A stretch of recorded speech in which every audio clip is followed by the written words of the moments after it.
The old man pointed past Chen's gate and said, "That road doesn't pass your house. It cuts into it."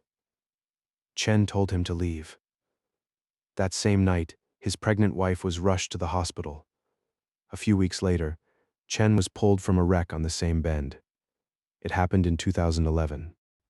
Chen was in his early 30s and ran a small company outside a growing city. After a successful year, he bought an old villa on the edge of town and spent months renovating it. The house stood inside a broad curve. Cars coming down the hill appeared to drive straight toward the front gate, only turning away at the last moment. Chen saw a quiet road, a large house, and a good price. His wife, May, was pregnant. As soon as the renovation was finished, they moved in. One evening, Chen returned from their old apartment with the last few boxes. It was almost dark when he noticed an elderly man outside the villa. The man wore dark glasses and carried a cane.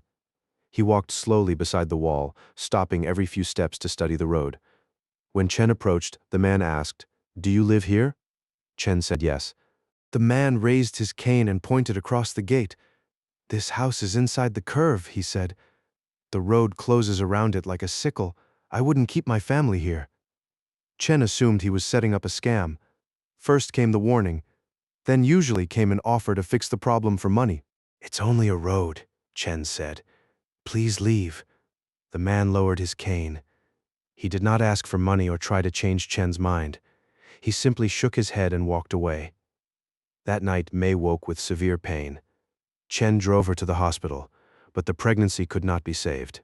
When May returned home, Chen tried to care for her while keeping his company running. He slept badly and spent most days moving between the office and the villa. Several weeks later, he was driving home when another car crossed the center line near the curve. The collision crushed the front of Chen's car. He survived but remained in the hospital for almost a month. When he finally returned home, he could barely climb the stairs. One afternoon, Chen was resting beside an upstairs window when he saw someone outside the gate. It was the same old man. He stood almost exactly where Chen had first seen him, facing the bend. This time, Chen invited him inside. He apologized and said he would pay whatever it cost to stop the bad luck. The man refused the money. Instead, he walked to the window and pointed down at the road. From the second floor, its shape was much clearer. The curve wrapped around the property, narrowed toward the gate, then bent away. According to an old local belief, the man explained, a house built inside a curve like that stood along the inner edge of a sickle. "Maybe you don't believe that," he said, "but look at where the cars are pointed." Chen looked down. For a few seconds, every approaching vehicle seemed to be heading directly for the house. The old man suggested moving the gate and building a stronger wall between the road and the villa, but he could not promise that either would make a difference. Chen decided not to test it. Before the end of the year, he sold the villa and moved away. He never called the house cursed. He never claimed the old man had predicted what happened.